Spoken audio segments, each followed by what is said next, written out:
The new Peacemaker canon in the DCU isn't confusing. The Flash explained that perfectly. Now sit in the chair if you're standing or stay there comfortable because you'll need to understand. Pay attention and stop scratching the dog. Let's get started.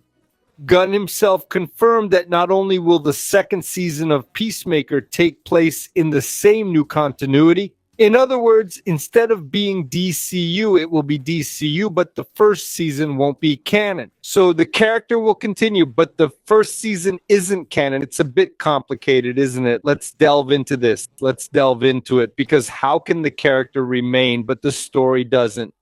The events of The Flash, the 2023 movie, portrayed the results of time travel in a brand new way, showing the cosmic and potentially disastrous effects. Well, those who have multiverses and time travel can do anything. But let's carry on. Put your theories down below, but let's proceed. However, it also managed to provide its audience with a perfectly logical explanation as to why certain elements from the previous timeline are being shifted to the new one. If we take a closer look, the movie explained. I was quite frankly one of the few who liked The Flash. Of course, there are aspects of the villain not quite there, but the beginning is awesome, the drama is cool, Michael Keaton is wonderful. But then from the middle to the end, it became a bit odd. Anyways, let's go on. Focus on explaining the mission. Following the events of Suicide Squad, we had the first season of Peacemaker, all right? He was there, he was actually part of a team trying to prevent an alien invasion, and he was there. Now, spoiler, he was there in Suicide Squad. He killed Rick Flag, cool, and then in the series, he made his first attempt. His mission was to stop the alien invasion, but while doing that, he demonstrated there, he gave a deep dive into the character, showed that it's much more complex than simply, I'm going to kill the guy, all or nothing to save the mission. It's much more complex than that. But anyway, there was Suicide Squad. Then there was the series. And the series ends how? The series ends with the Justice League. It ends there with the DCU's Justice League appearing. Yet James Gunn stated that the new Superman, now the first movie, will have an impact on the second season of Peacemaker, which is after the Superman movie. That is, there's a Superman in the first season of Peacemaker. That's Henry Cavill. Now, there's a new Superman. It's a new universe. And if the first season of Peacemaker ended with Superman there, and the second season now is going to be after the new Superman movie, and there will be a reflection. What a mess, James Gunn. But James Gunn said, confirmed that Peacemaker will have a vague memory of what happened, and that he will have a connection. He will have an explanation that won't be confusing. For now, it's pretty confusing to me. Now let's get into The Flash. Let's get into The Flash, which can explain it.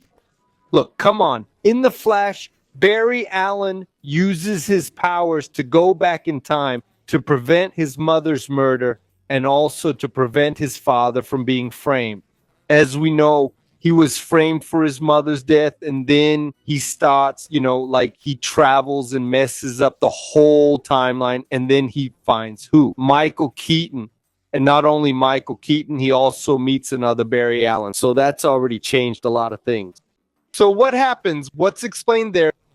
It's explained that when this alteration happens, the timeline branches and it kind of mixes up a bit. Some of them will be completely new, a whole new alternative line, and all the happenings will happen in a different way. There will be some events will be similar. So when he's there, for example, there are no human metas, no people with superpowers there, but for example, there's Michael Keaton's Batman, and Michael Keaton's Batman is very similar. It's very similar to the duology of the first two Tim Burton movies. And it seems there Michael Keaton doesn't seem like as if he didn't connect, if he's there in his universe, or if he was pulled into an alternate line. I'll explain, couldn't he be on an alternate line that's a lot like his? I'll comment on that.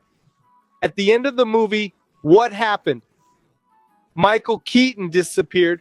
Flash came back, And who's in Ben Affleck's place? Batman was there and George Clooney, right? So, I mean, he came back, Barry came back. It looked a lot like his timeline. He managed to save his dad, which was different. Aquaman, who wasn't Aquaman when he time traveled, became Aquaman again. So some events kind of seemed to be restored, but Ben Affleck disappeared and Michael Keaton showed up. So, I mean, George Clooney was pulled from his universe into the new one. Get it? So what does that mean? The same thing might have happened with Peacemaker. He got pulled out of his universe. There will be a lot of similar events. He'll remember his era, but he's in a new reality. He'll see that Batman is different, that Superman is different. So there will be some similar things, but many different, but he will remember what happened, you know? So in this case, we're going to like imagine Michael Keaton's Batman is there.